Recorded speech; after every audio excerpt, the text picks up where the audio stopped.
ಭೀಕರ ಬರಕ್ಕೆ ತತ್ತರಿಸಿದ ಕಲ್ಯಾಣ ಕರ್ನಾಟಕದ ಮಲೆನಾಡು ಸಂಡೂರು. ಈ ಬಾರಿ ವಾಡಿಕೆ ಮಳೆಗಿಂತ ಬರೋಬ್ಬರಿ 68% ಮಳೆ ಕೊರತೆಯಾಗಿದೆ. ಮಳೆ ಇಲ್ಲದೆ ಬಿತ್ತಿದ ಬೆಳೆಗಳೆಲ್ಲ ನೆಲಕ್ಕಚ್ಚಿ ಅನ್ನದಾತರು ತಲೆ ಮೇಲೆ ಕೈ ಹೊತ್ತು ಕೂತಿದ್ದಾರೆ. ಸಂಡೂರಿನ ಹೊಲಗಳಲ್ಲಿ ಬರದ ಕರಾಳ ಚಿತ್ರ, ರೈತರ ಕಣ್ಣಲ್ಲಿ ಕಣ್ಣೀರು. ಸಂಡೂರಿನ ವಿಠಲಾಪುರದಲ್ಲಿ ಹತ್ತಿ ಬೆಳೆ ಸಂಪೂರ್ಣವಾಗಿ ನಾಶ ಆಗಿದೆ. ಎಕರೆಗೆ 10 ರಿಂದ 15 ಸಾವಿರ ಖರ್ಚು ಮಾಡಿದ್ದಾರೆ ರೈತರು. ಈಗ ಭಾರಿ ನಷ್ಟ ಅನುಭವಿಸ್ತಾ ಇದ್ದಾರೆ.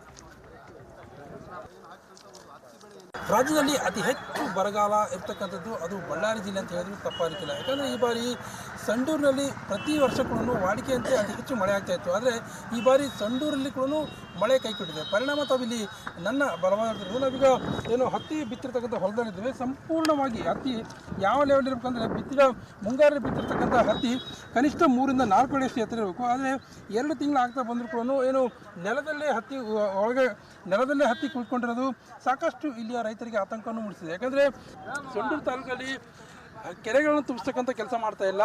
ಹೀಗಾಗಿ ಎಲ್ಲೋ ಒಂದು ಕಡೆ ಮಳೆ ಬರ್ತಾ ಇಲ್ಲ, ಕೆರೆಯಲ್ಲಿ ನೀರಿಲ್ಲ, ಕುಡಿಯೋದಕ್ಕೂ ನೀರು ತೊಂದರೆ ಆಗ್ತಾ ಇದೆ. ಕುಡಿಯೋದನ್ನು ಹೇಗಾದರೂ ಮ್ಯಾನೇಜ್ ಮಾಡ್ಬೋದು, ಆದರೆ ಬೆಳೆಗಳಿಗೆ ನೀರಿಲ್ಲ ಅಂದರೆ ಹೇಗೆ ನಾವು ಜೀವನ ಮಾಡೋದಾದ್ರೂ ಹೇಗೆ ಅನ್ನೋಂಥ ಪ್ರಶ್ನೆಯನ್ನು ರೈತರು ಮಾಡ್ತಾ ಇದ್ದಾರೆ. ಯಾಕಂದರೆ ಕಳೆದ 2 ವರ್ಷಗಳಿಂದ ಕೂಡ ತುಂಗಭದ್ರಾ ಜಲಾಶಯದಿಂದ ನೀರು ಬರದೆ ಸಾಕಷ್ಟು ತೊಂದರೆಯನ್ನು ಅನುಭವಿಸ್ತಕ್ಕಂಥ ಜನರು ಇದೀಗ ಇಲ್ಲಿರ್ತಕ್ಕಂಥ ಬೆಳೆಯನ್ನು ಕೂಡ ಕಳೆದುಕೊಳ್ಳತಕ್ಕಂಥ ಸ್ಥಿತಿ ನಿರ್ಮಾಣವಾಗಿದೆ. ಇನ್ನು ಈ ಬಗ್ಗೆ ಮಾತನಾಡೋದಕ್ಕೆ ರೈತರು ನಮ್ಮ ಜೊತೆ ಇದ್ದಾರೆ. ಅವ್ರನ್ನ ಕೇಳಿ ಕೆರೆ ತುಂಬಿಸೋದಂತ ಒಂದು ಆರೋಪ. ಎರಡನೇದು ಅಂತಂದರೆ ಈ ಬಾರಿ ಮಳೆಗಾಯ್ತು ಸರ್. ಈಗ ನಾವು ಕಂಡಂಥ ಬರಗಾಲ ಸರ್, ನಮ್ಮ ಹಿರಿಯರು ಬರಗಾಲ ಕಂಡಿದ್ರು, ಅವರು ಸಮಸ್ಯೆಗಳು ಎರಿಸಿದ್ರು.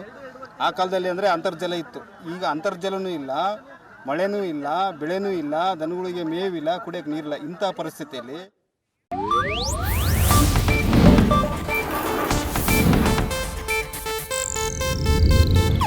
ಇದು ಏಷ್ಯಾನೆಟ್ ನ್ಯೂಸ್ ನೆಟ್ವರ್ಕ್ ಪ್ರಸ್ತುತಿ.